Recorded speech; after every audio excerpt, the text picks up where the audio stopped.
vocês, talvez com o mesmo temor daquela outra mensagem.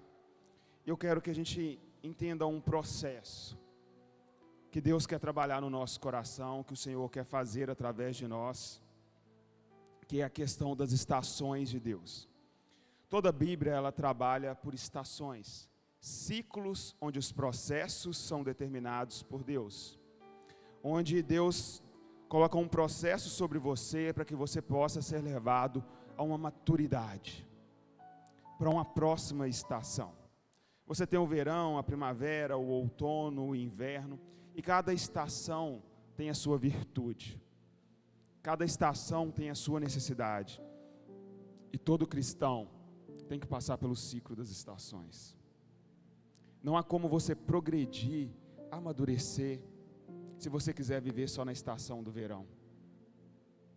Porque no meio das adversidades do inverno, você não terá criado musculatura para passar pelas adversidades. O inverno, ele te leva a conhecer a intimidade do Senhor. Ele te leva à dependência completa de Deus. A primavera, ela vai te levar a você desfrutar e contemplar e adorar as belezas do que o Senhor é capaz de fazer na minha e na sua vida. O verão pode permitir que você expanda as suas tendas, que você semeie mais. O outono, aquela meia estação, talvez é o momento onde você tem que refletir sobre o que você tem construído, para onde você tem ido. Não respeitar as estações e um processo do que Deus quer fazer na sua vida, talvez seja um dos maiores erros que a maioria dos cristãos cometem. Geralmente convertemos e vamos no ímpeto e Deus vai derramando, mas sempre há um processo. E às vezes os processos são dolorosos.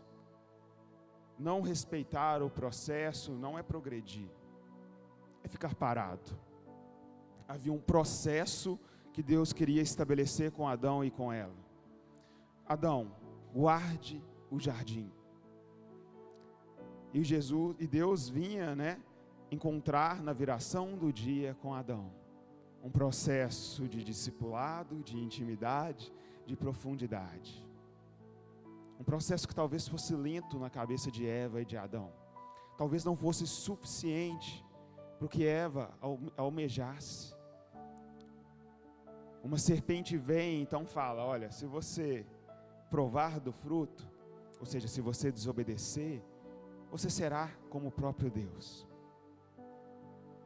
Opa, se no processo de recebê-lo todos os dias, eu estou me tornando mais íntimo e mais parecido com Ele, se há um caminho para eu encurtar o processo, por que não fazer esse caminho? Por que ter que aguardar Ele todos os dias, na viração do dia, se eu posso encurtar o caminho e comer do fruto? E aí está o problema de Eva e Adão. Eles resolveram encurtar o processo. E à medida que eu encurto o processo, eu estou quebrando e violando princípios de Deus. Eu nunca vou ser promovido para a próxima estação. A estação de maturidade, a estação de intimidade, elas ficaram longe de Adão e Eva. Houve uma ruptura. O desfrute da presença não era o fim, mas era a presença diária do próprio Deus. Eles não entenderam isso. E aí, quando há uma ruptura do processo, não há uma progressão para a próxima estação. E toda ruptura, ela traz consequências. A consequência de usar a rebeldia como uma ruptura expulsou Adão e Eva do jardim. Imagina o coração de Deus. Havia 2 seres humanos. Um ele formou com a própria mão. Soprou na narina deles espírito, fôlego de vida. Não satisfeito, ele pôs ele para dormir, tirou da costela dele e formou Eva. 2 seres humanos, no qual o Senhor se importava em vir todos os dias estar com eles. Amados pelo Senhor de todo o coração. Mas eles negligenciaram. Eles fizeram a ruptura do processo. E quando se rompe um processo com Deus, Ele não permite que a próxima estação seja alcançada. Por mais que o coração do Senhor amasse Adão e Eva,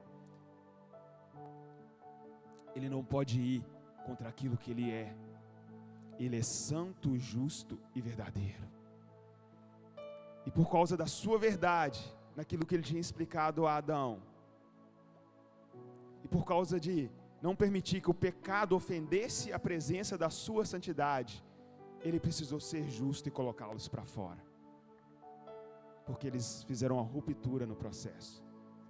Então a estação que era um desfrute pleno da presença de Deus, se tornou uma estação de sequidão, uma estação onde o suor do trabalho de Adão é o que daria a ele as coisas de comer. E o pior, não havia mais a presença do processo, não havia mais a intimidade, porque ele escolheu interromper. Adão tentou fugir da consequência da ruptura, mas a voz de Deus o alcançou, e a mesma voz que o ensinava no seu processo de intimidade e maturidade, o expulsou do Éden. Ele tenta romper o processo, e o que ele faz? Ele volta para guardar o jardim, e a voz de Deus vai: Adão, aonde você está? Não tem como fugir da voz.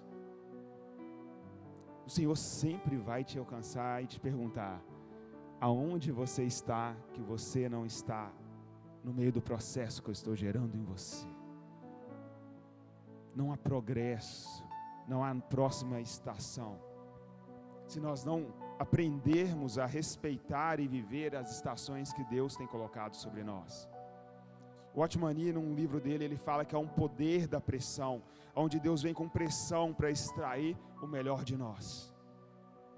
Eu acho fantástico, porque a pressão dói, a pressão ela é desconfortável, mas sabe qual que é a vantagem da pressão? Quando Deus nos espreme, Ele extrai o melhor, mas Ele também retira o pior. Não há como ir para a próxima estação, não há como colher flores na primavera, se eu não as semeei na estação correta. Não há como eu desfrutar de uma lavoura, da qual, na estação anterior, no meio da sequidão, eu plantei e semeei. Porque eu semeio pela fé. Na estação de sequidão, pela fé, eu semeio crendo que a chuva de Seródia virá, para que então na estação correta eu possa colher.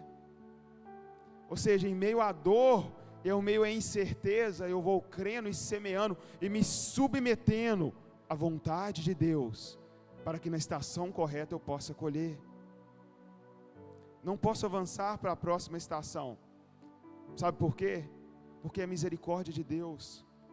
Porque se eu for para a próxima estação, sem ter vivido a anterior, eu não terei nada o que colher, eu morrerei de fome.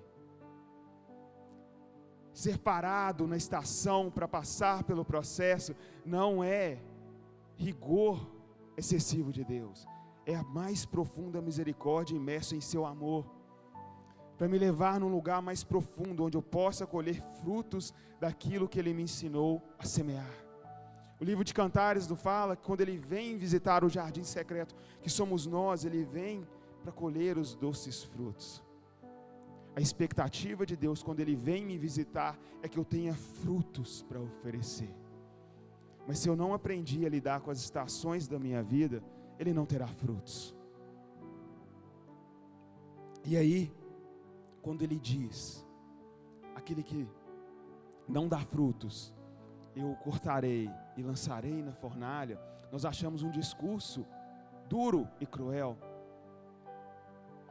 Mas duro e cruel é não respeitarmos as estações que Deus tem colocado sobre a nossa vida, é não respeitarmos o processo de maturidade. Às vezes nós só queremos fazer, se nós somos como Adão. A primeira coisa, quando falhamos, nós corremos com rebeldia para aquele serviço inicial, mas o processo foi rompido. Não posso continuar da onde eu parei, eu tenho que voltar e ser tratado na intimidade, ser tratado na profundidade do meu coração. Eu preciso ir para o poder da pressão, para ser refinado, como o mais puro ouro refinado. E às vezes as nossas almas estão agitadas, almas agitadas. Às vezes a gente se engana, a gente está caminhando, estamos no deserto, estamos progredindo, estamos carregando a arca da aliança nos ombros, a presença está conosco, estamos armando e desarmando a tenda da congregação, o tabernáculo, então está tudo bem. Há uma coluna de fogo à noite, há uma coluna de ar durante o dia, há cordizes caindo do céu, há o maná caindo do céu, e na nossa mente está tudo bem. Nós estamos murmurando, estamos caminhando e achando que está tudo bem. Mas aí, um caminho de 3 meses, nós estamos há 40 anos andando nele. Uma direção que era clara, vão para a terra prometida, para o lugar, para a terra que emana leite e mel, que eu os darei por herança. E nós estamos indo e nós estamos agitados. Estamos fazendo um trabalho excessivo. A presença está lá, levamos a presença para cá, montamos a tenda, aí nós voltamos para o mesmo lugar, e a presença está aqui. Mas e a promessa? E a profecia? Aquilo que nos guia? E aí nós começamos a olhar e falar, antes tivéssemos morrido no Egito. Ah, que saudade das cebolas do Egito. Que canção nosso coração tem batido. Sabe por quê? Porque o processo de 3 meses, ele exigia o quê? Submissão à vontade de Deus. A estação era 3 meses só. 3 meses de deserto ali sendo comprimido e em fé glorificando o nome do Senhor. Para ele só tirar os vestígios, ele falou 3 meses, um caminho de 3 meses. Eu vou retirar o Egito de vocês e colocarei, farei-vos entrar na terra que emana leite e mel. Farei-vos entrar em Canaã. Mas a gente não aceita o processo, a gente não aceita a estação do deserto. Então eu prefiro fingir por 40 anos que está tudo bem, do que me submeter a 3 meses do processo de Deus. Quando a gente analisa assim, não faz sentido nenhum, né? Parece burrice mesmo. Melhor 3 meses na mão do Senhor, sendo espremido, do que 40 anos vagando como tolo no deserto.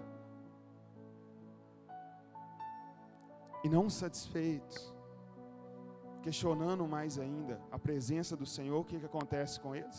Deus fala, vão lá espiar a terra. Deus manda 12 homens. Só 2 tinham fé na promessa, na profecia.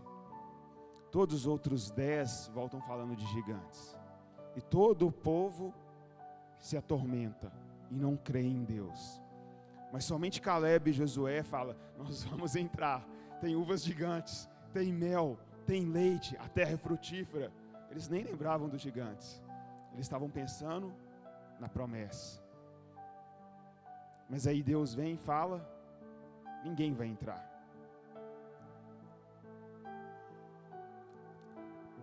Não passaram pela estação que eu escolhi fazer viver. Não passaram. Só há progresso quando há transição de estações. Essa transição só ocorre por meio de Deus. Deus só te promove a uma nova estação quando você se submete ao processo por Ele escolhido. Números 14, 21, 24.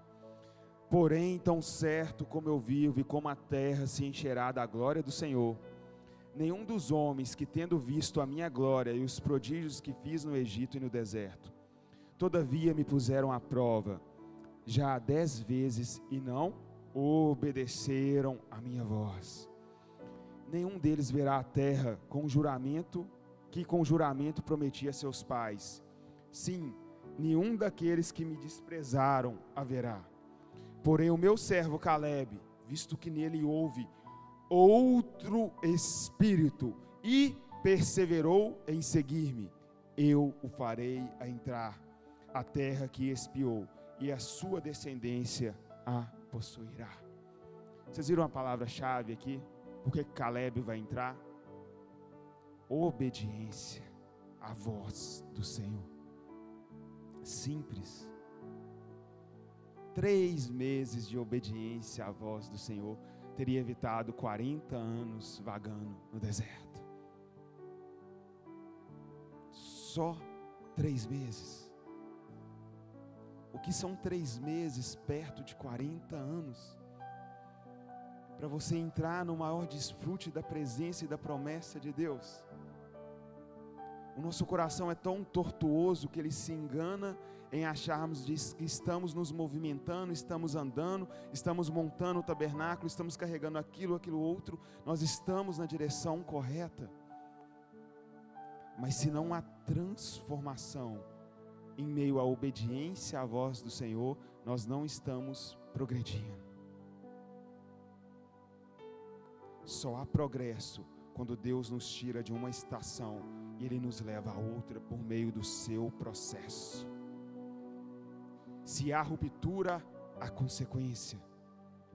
O povo de Israel escolheu fazer uma ruptura sobre quem os governava. Disseram eles a Samuel: todos os povos ao nosso redor possuem um rei que governa sobre eles. Nós não temos. Samuel fala: mas é o Senhor que governa sobre vós. Não queremos um rei. Houve uma ruptura de obediência e governo. Samuel fala: então o Senhor vos dará um rei, mas ele tomará as vossas primícias, tomará os vossos filhos, tomará as vossas filhas. Vocês terão que pagar tributos a esse rei. E eles dizem: nos dê um rei. Como assim? Você está falando que tem coisa ruim? É o Senhor que governa sobre vocês, vocês não têm que pagar nada. Nos dê um rei. Há uma ruptura. Então Saul é ungido rei. Há um governo humano sobre Israel. E Saul, o que Saul preferia? O sacrifício, a obediência. Porque ele era da mesma natureza do povo que o escolheu. Samuel vira: Saul, mas é melhor obedecer do que sacrificar. Mas aquele que não tem o Senhor no seu coração, ele não obedece. Ele prefere 40 anos sacrificando. 40 anos correndo o risco de ser leproso no deserto. 40 anos tendo que separar ali as novilhas, separar as coisas e levar ao sacerdote. Porque sacrificar para quem não quer obedecer parece que dói menos. Para quem não quer ser transformado, parece dar falsa sensação de progresso. E aí, quando Davi assume o trono, ele não negocia. Ele fala: tragam a arca da presença. E ele vai dançando na frente da arca, porque ele entende: a presença veio para nos moldar. A presença veio para nos transformar. Há uma estação vindoura do Senhor sobre essa casa. Mas para que haja transformação, para chegarmos à próxima estação, nós temos que alcançar a maturidade da transformação. Nós temos que nos sucumbir ao poder do processo. É necessário que haja em nós um outro espírito, assim como o de Caleb. Caleb, quando já tinha 70 anos, ele fala, quando eles estão dividindo a terra, Josué já estava governando, ele fala: assim como era moço, ainda nos dias de hoje, eu tenho a mesma garra e vontade para lutar as batalhas do Senhor. Como assim? O cara está velho. Mas é porque ele sabia: todas as batalhas que eu venci não foi por mim, foi por causa do Espírito do Senhor sobre mim. Essa é a questão. Nós precisamos de um outro Espírito governando a nossa vida. E esse Espírito se chama Espírito Santo de Deus, derramado e soprado por Jesus sobre nós, para trocar o nosso coração de pedra no coração de carne, aonde os mandamentos do Senhor estão escritos, aonde eu posso ouvir a voz de Deus, para que o processo então seja breve. Processos são transições de estações. Não importa qual seja o seu status ou a sua posição, todos estão submetidos ao processo de Deus. Todos precisam estar envoltos na engrenagem, onde Deus está moendo a sua carne. Números 27 ao 13. Disse o Senhor a Moisés: toma o bordão, ajunta o povo, tu e Arão teu irmão, e diante dele falai a rocha, e dará a sua água. assim lhe tirareis a água da rocha, e dareis a beber à congregação e aos seus animais. Então Moisés tomou o bordão de diante do Senhor, como lhe tinha ordenado. Moisés e Arão reuniram o povo diante da rocha, e Moisés lhe disse: ouvi agora, ó rebeldes, porventura faremos sair água dessa rocha para vós outros? Moisés levantou a mão e feriu a rocha 2 vezes com seu bordão, e saíram muitas águas, e bebeu a congregação e seus animais. Mas o Senhor disse a Moisés e Arão: visto que não crestes em mim para me santificar diante dos filhos de Israel, por isso não fareis entrar este povo na terra que lhe dei. São essas as águas de Meribá, porque os filhos de Israel contenderam com o Senhor, e o Senhor se santificou neles. Qual que era a instrução de Deus? Olha para você, Moisés é um dos maiores vultos do Velho Testamento. Quando Moisés vai explicar para o povo quem era Jesus, ele usa a seguinte expressão: pois Deus levantará no meio de vós um varão semelhante a mim. Olha a consciência dele de quem ele era em Deus. É assim que ele estava exemplificando quem seria o Messias. Olha a estatura da posição de Moisés diante de Deus. E aí Deus fala para Moisés: Moisés, dá água ao povo da rocha. Paulo, a gente sabe que essa rocha é Cristo. Ele dá um processo para Moisés: fala a rocha, pede a rocha, que ela dará água. Só fala, Moisés. O que Moisés fala? Ele pega o bordão, ele tá, 2 vezes, não só uma, mas 2 vezes na rocha. Qual foi o resultado? A rocha deu água? O povo bebeu água? Bebeu do mesmo jeito, o resultado foi o mesmo. Mas Deus falou: águas de Meribá, significa águas de rebeldia. Não significa porque dá certo que agrada o coração de Deus. Não significa porque mata a sua sede que é água viva. A água viva é Jesus que tira do poço. Ele fala: toma da água que eu te dou. Se beberes da água que eu vos dou, nunca mais tereis sede. É da rocha, é de Cristo que sai a água. Não é das batidas da minha força. Jamais será. E Moisés, conturbado pela pressão do povo, ele cede. Ele cede e bate na rocha. E o que eu falei? Toda ruptura tem uma consequência. O que Deus fala para Moisés? Moisés, sobe ao monte. Olha para lá, Moisés. Aquela o quê? A terra prometida. Você não entrará nela, Moisés. Porque você levantou águas de Meribá, de rebeldia. Não há nova estação para você, Moisés. Porque você ousou tocar a rocha. Por mais que o resultado seja o mesmo, não significa que são as mesmas águas. Por mais que mate a sua sede, não significa que são águas vivas. A unção é só um start para o processo. Quando nós pensamos em um rei, nós logo pensamos em rei Davi. É o que vem à nossa mente. Por mais que Josias tenha sido excelente, Ezequias tenha sido excelente, mas se nós pensamos em um rei, nós pensamos naquele que tinha o coração segundo a vontade do Senhor. Um rei segundo o coração de Deus, nós pensamos em Davi. Mas entre ser escolhido por trás das ovelhas de seu pai e se assentar a um trono, Davi teve que viver muitas estações. Se passaram 15 anos. Ele passou de uma estação aonde ele foi o quê? O expulsador de demônios de Saul. Davi ia tocar simplesmente para que os demônios de Saul saíssem. Aí ele vai para outra estação aonde ele derruba gigantes. Eu amo a passagem porque o exército está enfileirado e Golias está afrontando o povo de Israel. Se qualquer outro homem tivesse levantado e falado as mesmas palavras de Davi, ele teria sido esmagado por Golias. Porque não são as palavras, é o processo que Davi passou no secreto. Quando eles questionam Davi, ele fala: o Senhor me deu um urso enquanto eu guardava as ovelhas de meu pai, eu matei o urso. O Senhor me deu um leão enquanto eu guardava as ovelhas, lá no secreto, onde ninguém via.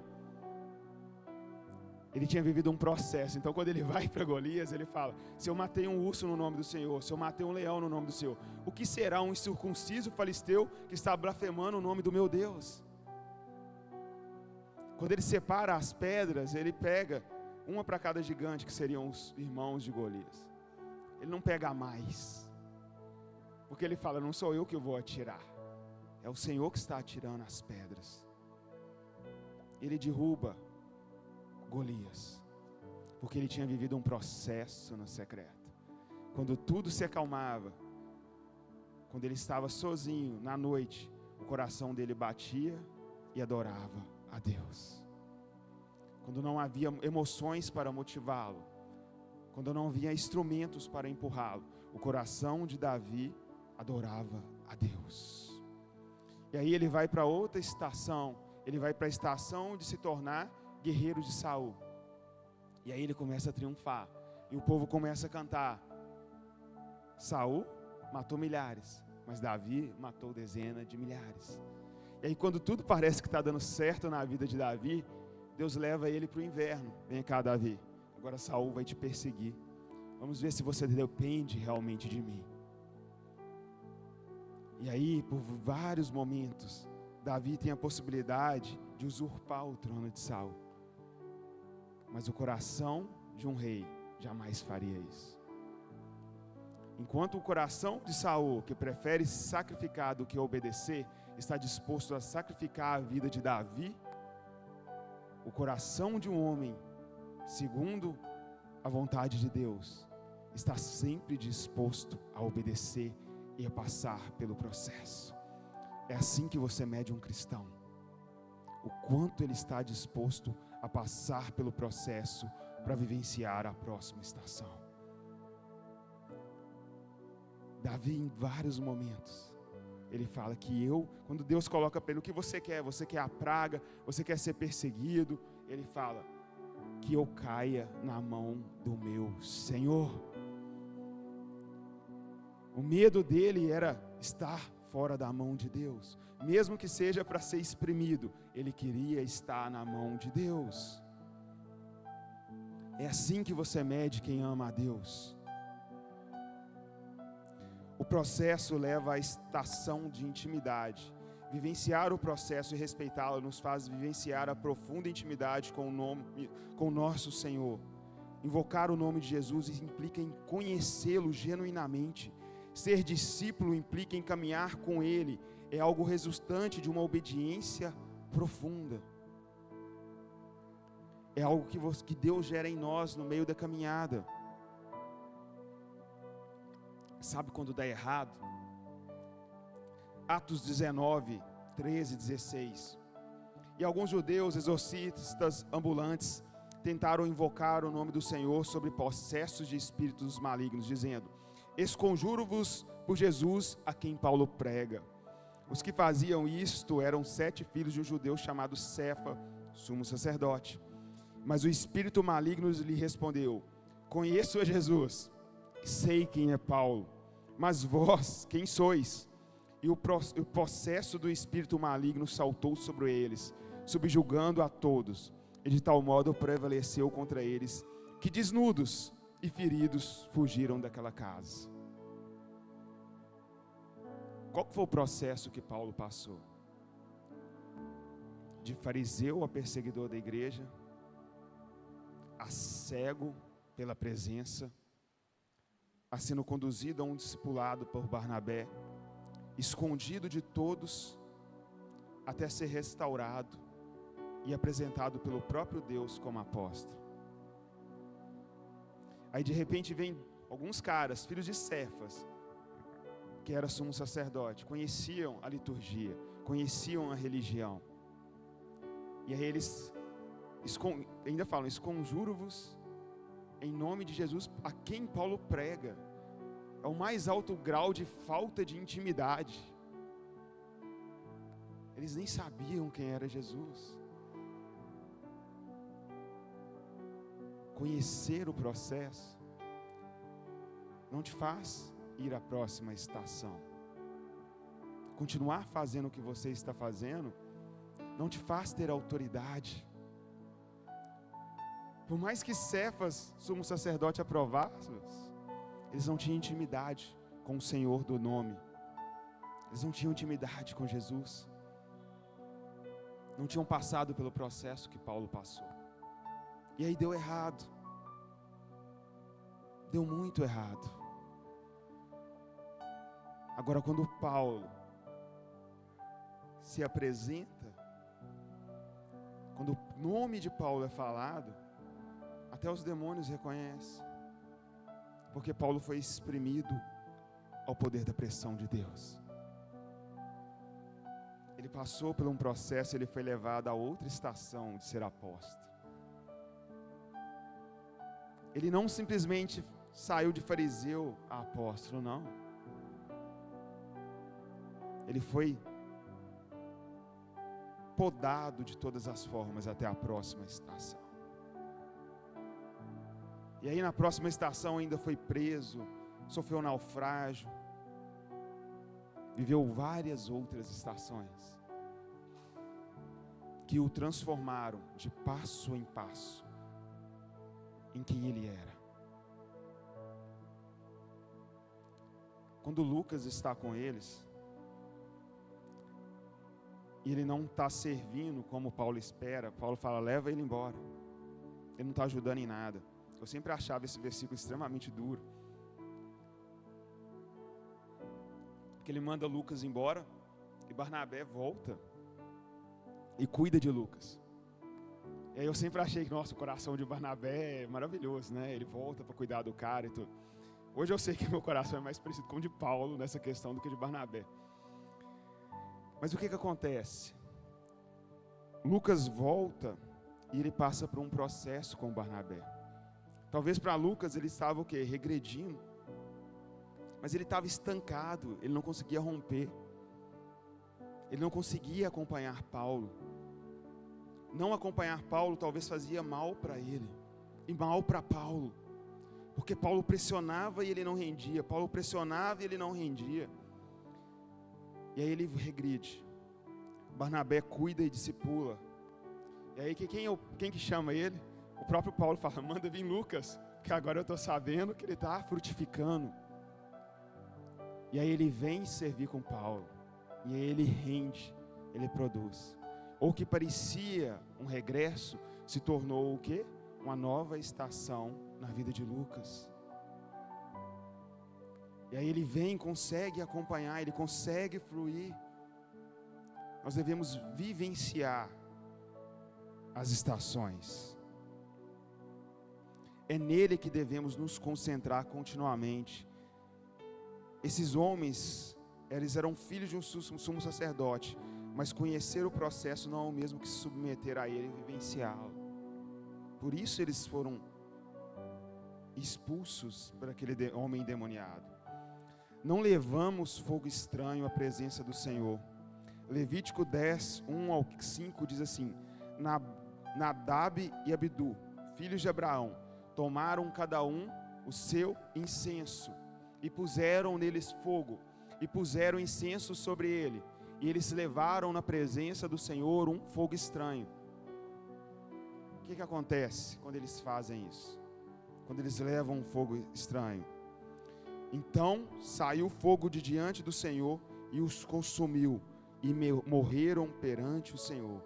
E falou Moisés a Arão, isto é o que o Senhor disse, mostrarei a minha santidade naqueles que se cheguem a mim e serei glorificado diante de todo o povo. Porém Arão se calou. Então Moisés chamou a Misael e Eusafã, filhos de Uziel, tio de Arão, e disse-lhes, chegai e tirai os vossos irmãos diante do santuário, para fora do arraial. Chegaram-se, pois, e levaram nas suas túnicas para fora do arraial, como Moisés tinha dito. Levaram nas suas túnicas. Eles eram sacerdotes e ministravam. Mas não sei o que deu na cabeça deles, eles acharam que poderiam levar um fogo estranho. E o Senhor só se manifestou em santidade. E o fogo da santidade os consumiu. Eles promoveram uma ruptura do processo. Não respeitaram a estação. Não respeitaram o que Deus tinha colocado. E a santidade do Senhor os consumiu. Não importa a autoridade humana sobre nós. Podemos ser filhos de Arão ou de Eli. Mas nossas estolas sacerdotais não terão valor diante da santidade de Deus. Os filhos de Eli não respeitavam as estações e os processos associados a elas. E Eli negligenciou o seu amor pelo Senhor. Como Arão se calou, Eli fez a mesma coisa.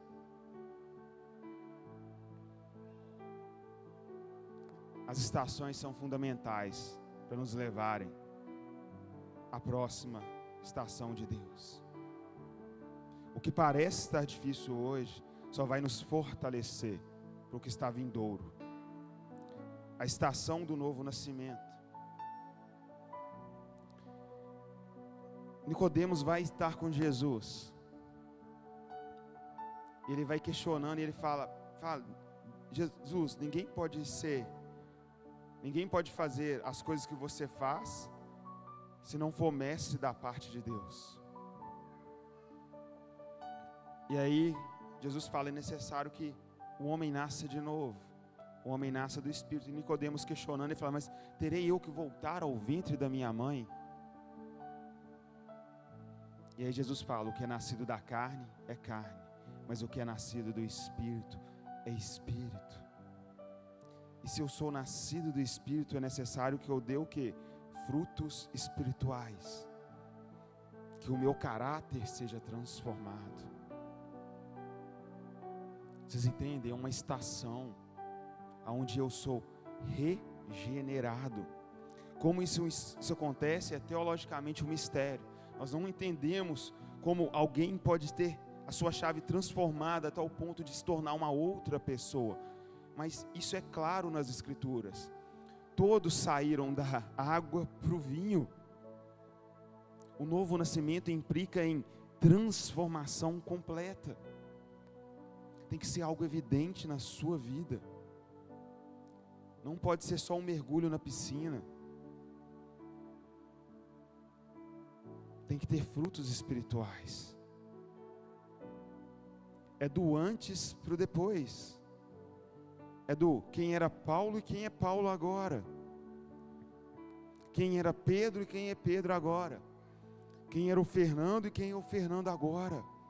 Tem que ser drástico, porque senão não houve novo nascimento. Ainda está saindo da carne. Foi só um banho talvez. E aí é necessário viver essa estação. Permitir que haja o quê? Regeneração. É a estação da intimidade. A estação dos frutos. Salmos 1 diz assim, Salmos 1:2.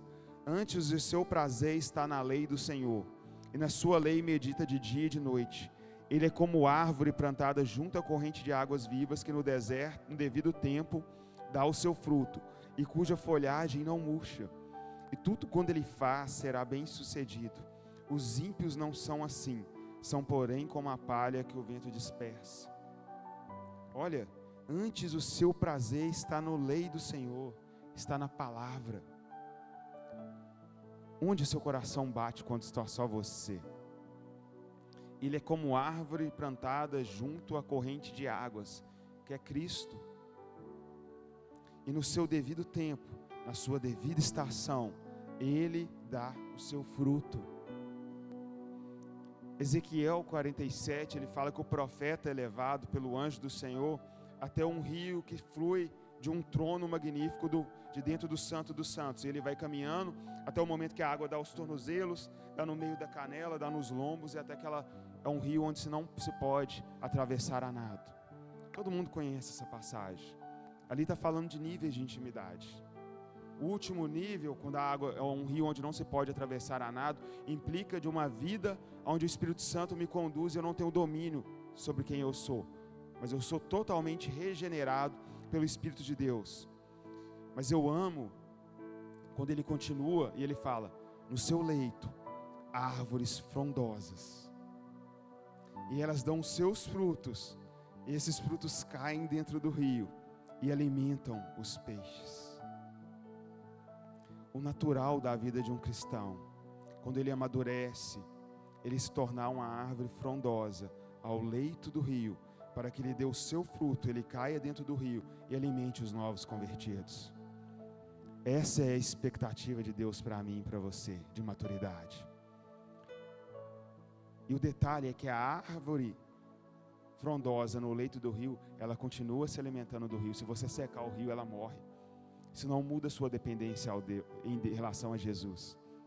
Você pode ser frondoso, ter frutos, mas a sua dependência em relação a se alimentar de Jesus é a mesma.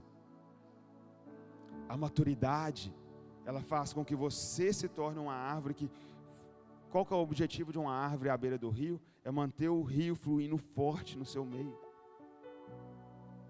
Só que homens e mulheres se recusam a chegar à maturidade. Se recusam a se tornar uma árvore frondosa, plantada junto ao ribeiro de águas vivas. E tudo quanto ele faz será bem sucedido, mas os ímpios não são assim. São, porém, como a palha que o vento dispersa. Sabe quando você vê se houve novo nascimento ou não? Quando vem o poder da pressão. Quando o processo vem. O cristão nascido de novo, o processo para ele é um deleite de meditar no processo do Senhor. Agora, quem não é, ele é como uma palha. A pressão vem e ele foge do processo. Ele foge da estação. Porque ele não quer ser refinado. Gálatas 5, 22, 23. Mas o fruto do Espírito é o amor, alegria, paz, paciência, amabilidade, bondade, fidelidade, mansidão e domínio próprio. Contra essas coisas não há lei. Esses frutos são evidências de uma vida guiada pelo Espírito Santo e um reflexo do caráter de Cristo. Eles não vêm do esforço humano, mas do trabalho do Espírito em nós. O Espírito Santo, ele quer trabalhar em mim e em você. A voz de Deus tem nos procurado para nos chamar para viver uma estação de tratamento para maturidade. Para algo novo em Deus. E aí nós queremos viver só do vinho novo. Eu amo, o vinho novo é maravilhoso. O vinho novo traz alegria. O vinho novo é o despertar que incendeia os cultos. Mas Jesus fala, quem é o homem que coloca vinho novo em odres velhos? Pois não haveria de os odres velhos arrebentarem e se desperdiçar todo o vinho? Então a primeira coisa, tem que ter um odre. E o odre é feito de quê? De couro animal. Então a primeira coisa, o animal, para ele fornecer o couro para o odre, ele tem que o quê? Morrer. Ou você já viu algum odre vivo, latino, falando alguma coisa assim? Ele tem que morrer. Ele tem que sucumbir à vontade de Deus. E aí depois o odre é o quê? Ele é limpo. Se retira a carne. Não se faz um odre com carne, ele vai feder. Vai ter um cheiro ruim, não tem lugar para a carne na odre. Ele só quer o couro. Ele só quer a sua casca. Porque o resto do interior ele faz novo. É tudo novo.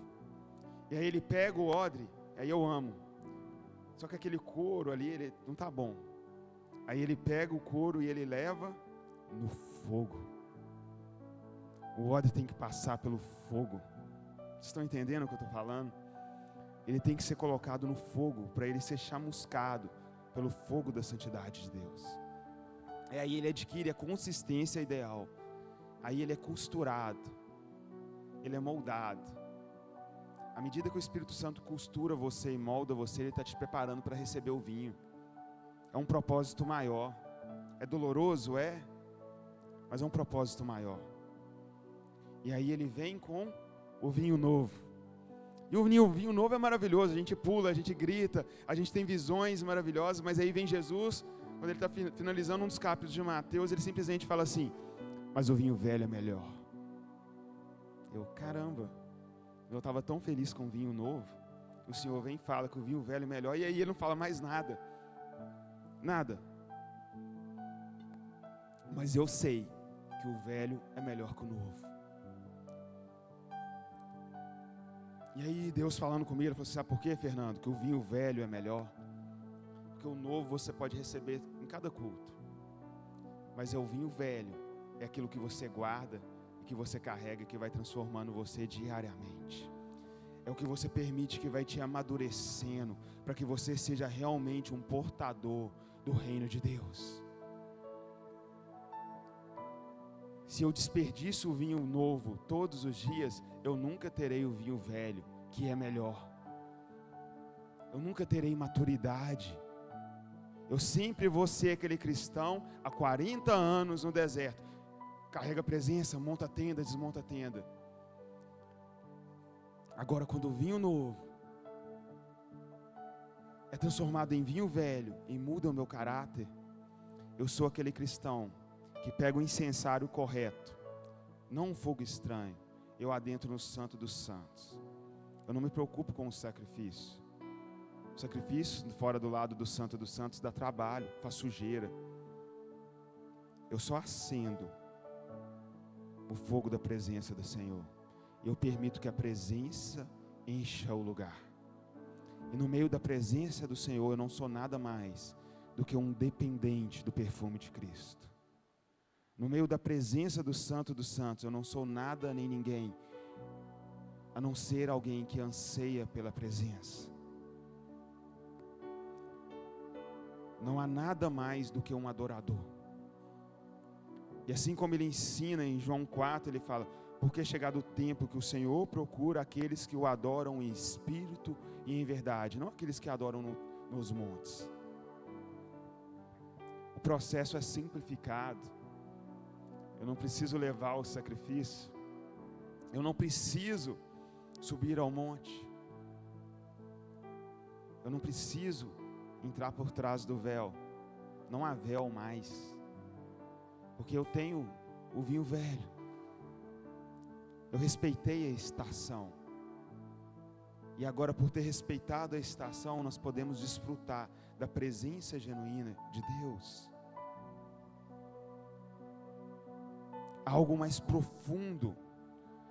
O convite para as bodas, Mateus 22, 2 ao 13. Um senhor vai fazer uma festa de bodas, de um casamento, e ele fala aos seus servos: vão pelas ruas e chamem a todos. E aqueles homens se recusam a ir. Jesus faz um convite a alguns homens. E eles voltam e falam: cada um falou que estava trabalhando, fazendo alguma coisa, e não vieram. Aí o Senhor, se irado, ele fala assim: chamem todos os outros que estão na rua. Uma ruptura. E todos os outros são chamados. As bodas estão prontas. A mesa está posta. E todos aqueles homens adentram, que antes não haviam sido convidados e agora foram convidados. Eles adentram, se assentam à mesa. Mas havia uma necessidade, havia um requisito. As vestes deveriam ser brancas. O senhor da mesa notou ali um homem que não trazia veste nupcial e perguntando-lhe: amigo, como entrastes aqui sem veste nupcial? E ele emudeceu. Então o Senhor ordenou que ele fosse arrancado dali. Vocês entendem? Não é porque o convite é amplo que não haja requisitos para se sentar à mesa. Por o convite ser amplo, não significa que antes de se sentar, você não tenha que passar pelo processo de trocar as suas vestes. As bodas é o final, mas há um processo. Por o convite ser amplo, não significa que você não tenha que passar pela estação. Nós temos que compreender, há uma estação para o desfrute, tudo já estava preparado, mas eles se resolveram nas suas próprias coisas e serviço, e não satisfeito mataram os mensageiros. Há uma ruptura e houve uma consequência. Quais são as estações que nós devemos viver? A primeira estação na nossa vida é glorificar a Deus. A segunda é gerar arrependimento. Extrair o melhor e o pior de nós. Crescimento e maturidade. Confiança e dependência em Deus. Provação e refinamento. Provação e refinamento. Nós temos que ser refinados para viver aquilo que Deus estabeleceu para mim e para você. Espera no processo, Salmo 41. Esperei com paciência no Senhor, e Ele se inclinou para mim e ouviu o meu clamor. Colheita, Gálatas 6:9. Não nos cansemos de fazer o bem, pois no tempo próprio colheremos se não desanimarmos. Há uma expectativa de colhermos algo. Há uma expectativa na próxima estação, de vivenciarmos algo que Deus tem para mim, para você e para essa casa. Não há dúvida disso. Mas as engrenagens só vão se mover quando nós estivermos dispostos a viver as estações.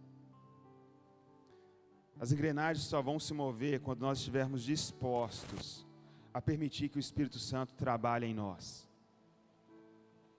Que Ele venha derramar em mim e em você algo que vai gerar algo profundo. Que o vinho velho venha se tornar verdade na minha e na sua vida. Nós devemos crer naquilo que Deus tem feito, mas devemos almejar muito mais aquilo que Ele quer fazer em nós. Se não for assim, não há como nós irmos para a próxima estação. Não há como caminharmos em direção daquilo que Deus tem para nós. Nós devemos descansar, entender que viver a estação é fundamental. Nós devemos compreender com absoluta certeza que Deus está construindo. Mas nós não podemos querer saltar. A minha pergunta para mim e para você essa noite é: o que acontece quando todos os instrumentos param, quando todas as vozes param, quando eu entro no secreto, quando não há ninguém para me impulsionar? O que o meu coração está clamando? Eu tenho fugido da voz de Deus? Ou eu tenho permitido viver a estação que Ele designou para mim e para você? Isso tem sido algo real. Eu tenho sido o odre novo, transformado pelo fogo. Há um mover que Deus quer derramar sobre nós. Mas é necessário que as estações sejam respeitadas. O Senhor não fará nada até que da nossa casa venha fluir a doce presença. O Senhor não fará nada até que os corações estejam contornados e moldados pelo Espírito Santo. O Senhor não permitirá rupturas. Rupturas trazem consequências.